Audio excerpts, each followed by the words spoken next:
sa lagay ng ating panahon ngayong umaga po ng December 21, 2024. Sa ngayon po ay patuloy pa rin na amihan ang umiiral dito sa malaking bahagi ng Luzon, easterly sa may Visayas, shear line sa may Southern Luzon at intertropical convergence zone sa may Mindanao. Ang LPA po ngayon na ating binabantayan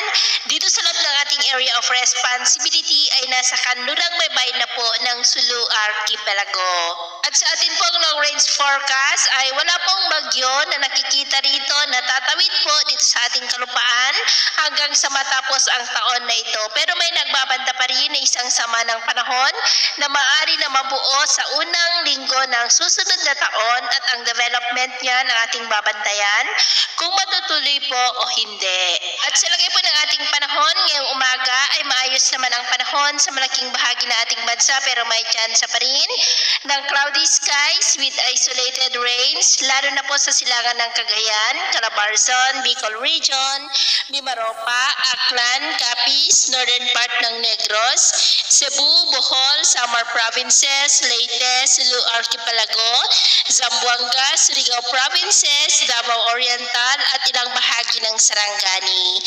At mamaya ay sisikat naman po ang araw sa malaking bahagi ng Luzon at Mindanao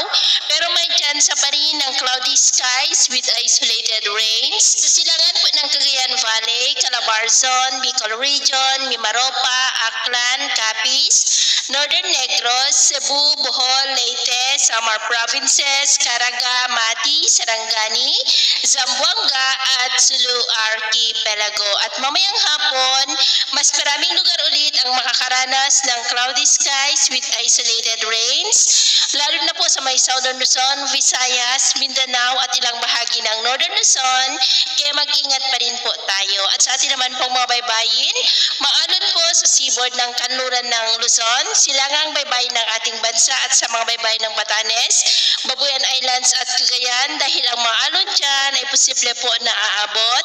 hanggang sa 6 to 12 feet. Kaya hanggat maaari po, ay iwasan na muna natin ang papalaot dyan sa mga may kulay pula para mas makaiwas sa mga sakuna